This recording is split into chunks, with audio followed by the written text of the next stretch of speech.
નમસ્કાર વિદ્યાર્થી મિત્રો, ધોરણ 9 વિષય સામાજિક વિજ્ઞાન, પ્રકરણ નંબર 16 આબોહવા. અગાઉ આપણે પ્રકરણ નંબર 13 સુધીનો અભ્યાસ કરેલો છે. પ્રકરણ 14 અને 15 છે એ તમારા સિલેબસમાં નથી, એટલે આપણે પ્રકરણ 16 તરફ આગળ વધીશું, જેનું શીર્ષક છે આબોહવા.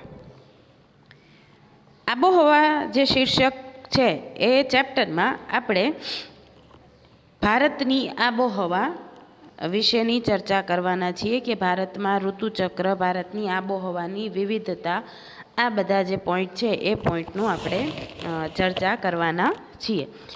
તો ચાલો પાઠની શરૂઆત તરફ જઈએ. આબોહવા એ વાતાવરણની લાંબા ગાળાની સરેરાશ પરિસ્થિતિ છે. સામાન્ય રીતે જે તે પ્રદેશની 35 કે તેથી વધુ વર્ષોની વર્ષાઋતુ, ઉનાળો કે શિયાળાના સરેરાશ હવામાનની સ્થિતિ પરથી તેની આબોહવા નક્કી કરવામાં આવે છે.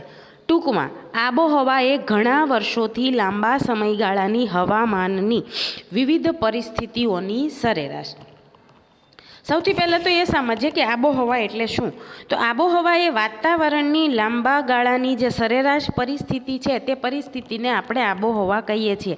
કે જે કોઈ પણ સમયગાળો છે, જે કોઈ પણ વાતાવરણ છે એ લાંબા ગાળા સુધી એની જે પરિસ્થિતિ છે એ સરેરાશ એવરેજ જે રહે એને આપણે આબોહવા કહી શકીએ છીએ. કે સામાન્ય રીતે જે તે પ્રદેશની 35 કે તેથી વધુ વર્ષોની કે 35 અથવા 35 કરતાં વધારે વર્ષોથી વર્ષાઋતુ, ઉનાળો કે શિયાળાના જે સરેરાશ હવામાનની સ્થિતિ છે તેના પરથી આબોહવા નક્કી કરવામાં આવે છે.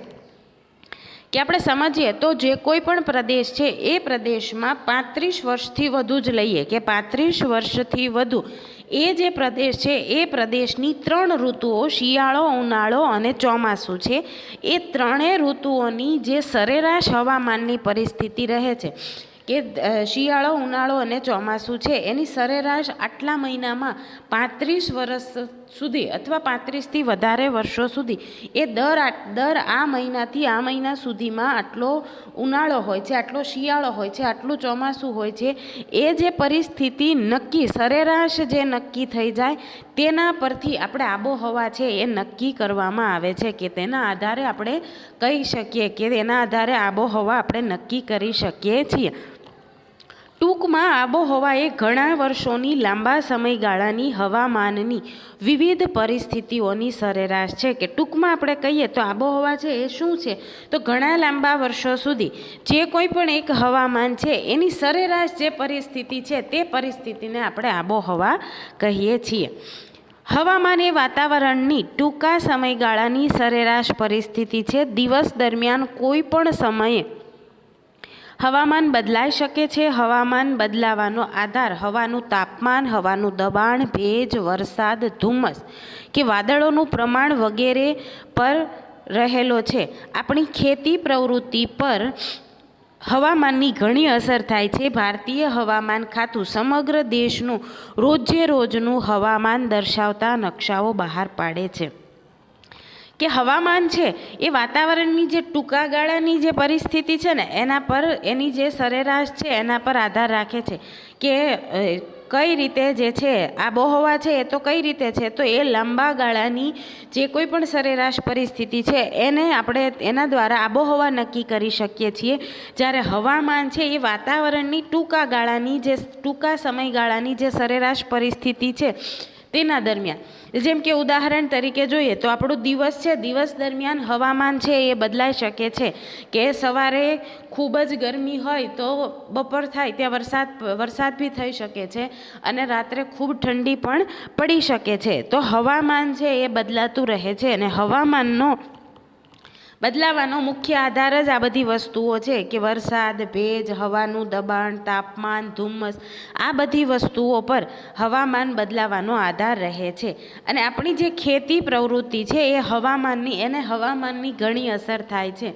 કે ખેતીની જે કંઈ પણ પ્રવૃત્તિ છે એને હવામાન દ્વારા એનો જે પાક છે એ પાકને પણ ઘણી બધી અસર થતી હોય, અને એટલે જ આપણું ભારતીય હવામાનનું જે આખું સમગ્ર દેશનું હવામાન ખાતું છે એ રોજે રોજના નકશાઓ બહાર પાડે છે.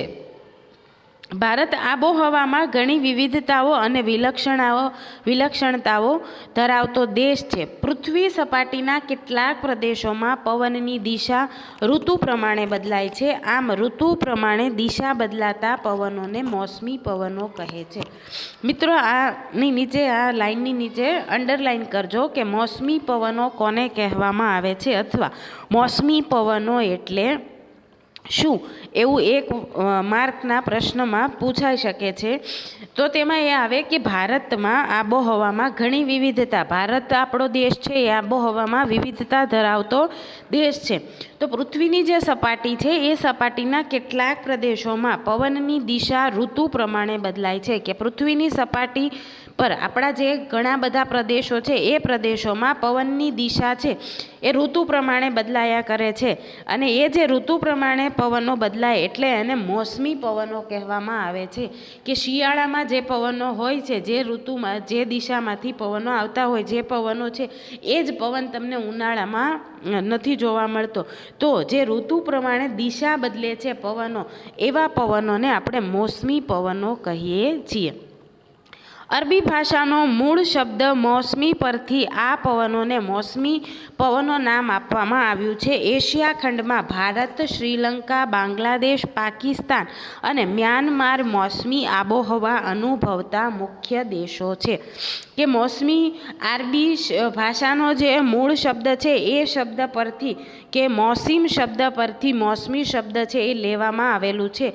અને એશિયા ખંડમાં ભારત, શ્રીલંકા, બાંગ્લાદેશ, પાકિસ્તાન અને મ્યાનમારમાં મોસમી આબોહવા અનુભવતા આ મુખ્ય દેશો છે. કે આ બધા દેશોમાં મોસમી આબોહવા હોય છે. કે આબોહવામાં મોસમ પ્રમાણે પરિવર્તન આવતું જોવા મળે છે. ઋતુ પરિવર્તનનું ચક્ર છે દેશમાં. ઋતુ પરિવર્તનનું ચક્ર કઈ રીતે ફરે છે અને કઈ રીતે એ કાર્ય કરે છે તે આપણે જોઈશું. ઋતુ પરિવર્તનના મુખ્ય કારણોમાં પૃથ્વીનું સૂર્યની ચારે બાજુ પરિક્રમણ ઉપરાંત પૃથ્વીની ધરીનું નમન પણ ભાગ ભજવે છે.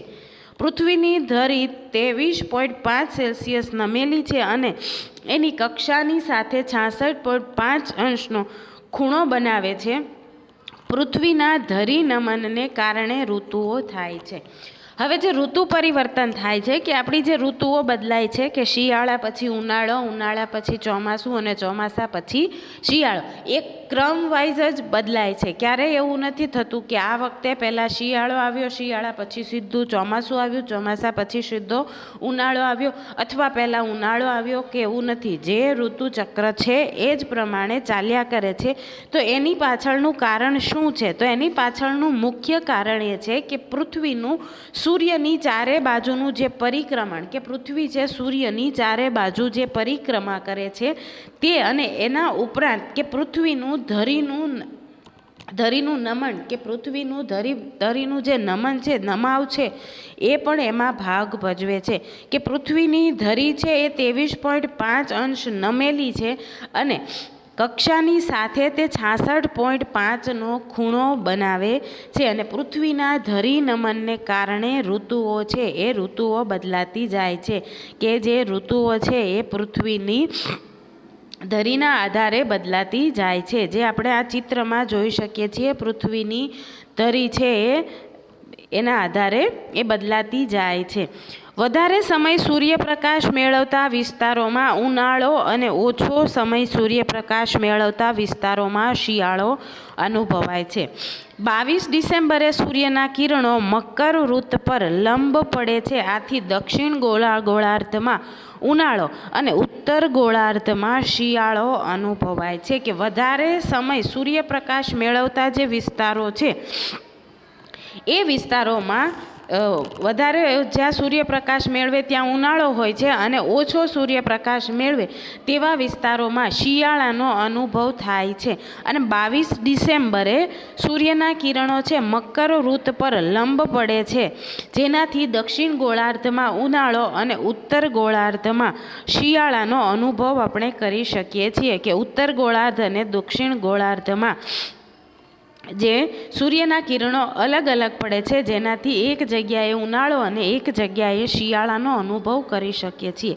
તેથી ભારતમાં રાત્રિ લાંબી અને ઠંડી અનુભવાય છે. તેવી જ રીતે 21 જૂને કર્કવૃત્ત તરફ સૂર્યના લંબ કિરણો ઉત્તર ગોળાર્ધમાં પડતા હોવાથી દિવસ લાંબો બને છે.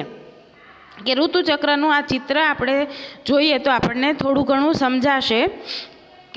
જો કે તમને મોબાઈલમાં મારે થોડું સમજાવવું અઘરું થાય છે, મતલબ કે તમને હું ચિત્ર બતાવી શકું તો લખેલું નથી સમજાવી શકતી, પણ તમે ચોપડી સાથે લઈને બેસજો. કે આપણે જોઈ શકીએ કે જેવી રીતે કર્કવૃત્તમાં 21 જૂને કર્કવૃત્ત તરફ સૂર્યના જે કિરણો છે એ ઉત્તર ગોળાર્ધમાં, સૂર્યના કિરણો ઉત્તર ગોળાર્ધમાં વધારે પડતા હોવાથી તે દિવસ છે એ લાંબો દિવસ બને છે. ધરી ભ્રમણ અને કક્ષા ભ્રમણ ગતિની સીધી અસર માનવ જીવનના ખોરાક, પોશાક અને રહેઠાણ પર થાય છે. ભારત જેવા મોસમી આબોહવા ધરાવતા દેશોમાં ઋતુ પ્રમાણે દિશા બદલાતા શિયાળાના અને ઉનાળાના મોસમી પવનો ઋતુગત હવામાન પર વ્યાપક અસર કરે છે અને દરેક ઋતુના હવામાનને આગવા લક્ષણો આપે છે. આથી જ આ આબોહવા મોસમી આબોહવા તરીકે ઓળખાય છે. કે જે ધરી ભ્રમણ અને કક્ષા ભ્રમણ છે એની જે ગતિની અસર છે એ સીધી માનવ જીવન છે એના ખોરાક, પોશાક અને રહેઠાણ પર થાય છે. કે ભારત છે એ મોસમી આબોહવા ધરાવતો દેશ છે, તો એના ઋતુ છે એનું ઋતુચક્ર છે, પણ એ જ પ્રમાણે એના ઋતુચક્ર છે એ શિયાળો, ઉનાળો અને ચોમાસું છે એ પ્રમાણે બદલાતા રહે છે. અને એ જે બદલાતા રહે છે એના આધારે તેના પવનો છે એ પણ ઋતુના આધારે એના પવનો છે એ પણ બદલાતા રહે છે. અને એટલે જ દરેક ઋતુના હવામાનને આગવા લક્ષણો આપે છે. એટલે આથી આ આબોહવા છે એને મોસમી આબોહવા તરીકે ઓળખાવી શકાય છે. કે આ આબોહવા છે એને આપણે મોસમી આબોહવા તરીકે પણ ઓળખાવી શકીએ છીએ. કે 2 માર્કના પ્રશ્નોમાં આવી શકે કે મોસમી આબોહવા તરીકે આબોહવાને મોસમી આબોહવા તરીકે કઈ રીતે ઓળખાવી શકાય છે, તો એના જવાબમાં તમે આ લખી શકો છો. તો મિત્રો આપણે પાઠનો જે પોઈન્ટ છે ઋતુચક્રવાળો પોઈન્ટ આટલે સુધી સમજીએ. આના પછીનો જે પોઈન્ટ છે એ આપણે નેક્સ્ટ લેક્ચરમાં શીખીશું. ધન્યવાદ.